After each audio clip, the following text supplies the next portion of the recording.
Assalamualaikum warahmatullahi wabarakatuh. Kami dari kelompok 12 akan mempresentasikan konsep dan kebijakan fiskal dan moneter dalam Islam.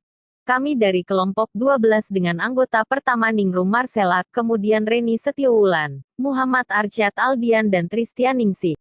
Konsep dan kebijakan fiskal dalam Islam. Dalam Islam, kebijakan fiskal merupakan suatu kewajiban negara dan menjadi hak rakyat. Sehingga kebijakan fiskal bukanlah semata-mata sebagai suatu kebutuhan untuk perbaikan ekonomi maupun untuk peningkatan kesejahteraan rakyat saja, akan tetapi lebih pada penciptaan mekanisme distribusi ekonomi yang adil. Karena hakikat permasalahan ekonomi yang melanda umat manusia adalah berasal dari bagaimana distribusi harta di tengah-tengah masyarakat terjadi. Jadi uang publik dipandang sebagai amanah di tangan penguasa dan harus diarahkan pertama-tama pada lapisan masyarakat yang lemah dan orang-orang miskin, sehingga tercipta keamanan masyarakat dan kesejahteraan umum. Sumber-sumber pendapatan dan pengeluaran pemerintahan Islam yang pertama adalah zakat, yang kedua wakaf, yang ketiga nawaib atau dawaib, yang keempat jizyah, kemudian yang kelima adalah haraj atau pajak atas tanah dan usur, yang keenam adalah khums. Yang ketujuh adalah usur atau pajak perdagangan dan yang terakhir adalah kafarah. Kebijakan umum pemerintah dalam Islam ekonomi syariah dapat dibagi menjadi 3 bagian, yaitu, yang pertama adalah belanja kebutuhan operasional pemerintah yang rutin.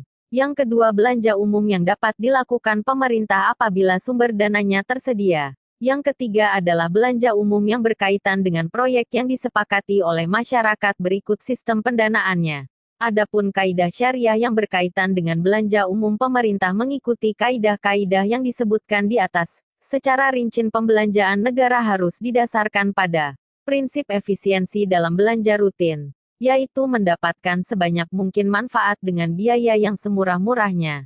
Dengan demikian, akan jauh dari sifat mubazir dan kikir, di samping alokasinya harus sesuai syariah.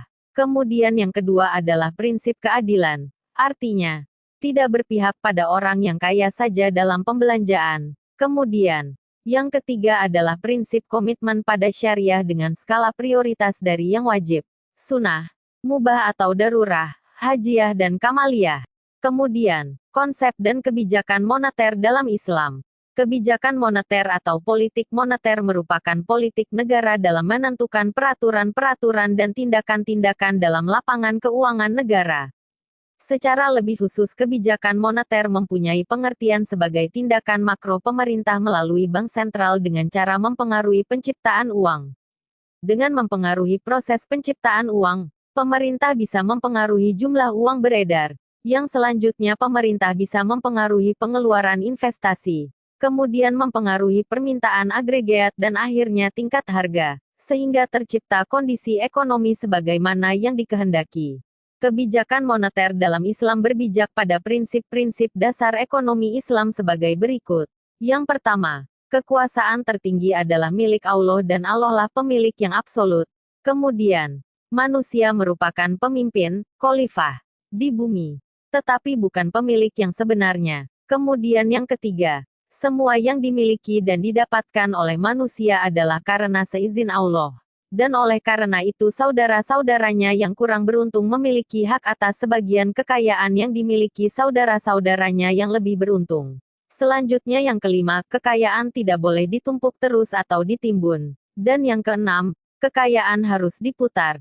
Yang ketujuh, menghilangkan jurang perbedaan antara individu dalam perekonomian, dapat menghapus konflik antar golongan. Dan yang terakhir, menetapkan kewajiban yang sifatnya wajib dan sukarela bagi semua individu, termasuk bagi anggota masyarakat yang miskin. Kebijakan moneter dalam Islam bertujuan, yang pertama, kesejahteraan ekonomi dengan kesempatan kerja penuh, yang kedua, keadilan sosioekonomi dan distribusi pendapatan dan kekayaan, dan yang terakhir, stabilitas nilai uang, manajemen permintaan uang, money demand. Permintaan akan uang oleh masyarakat terdiri dari 3 motif. Pertama, untuk transaksi. Orang memegang uang guna memenuhi dan memperlancar transaksi-transaksi yang dilakukannya. Permintaan uang untuk motif ini dipengaruhi oleh tingkat national income. Semakin tinggi national income suatu negara, semakin besar pula volume transaksi dan semakin besar juga permintaan akan uang. Kedua, permintaan uang untuk berjaga-jaga. Orang memegang sebagai tindakan antisipatif terhadap aksiden dan ketidakberuntungan serta adanya fluktuasi harga. Ketiga, permintaan uang untuk spekulasi. Walau Islam melarang praktek ini, tetapi dimungkinkan di antara masyarakat terdapat orang yang menggunakan uang untuk tujuan ini.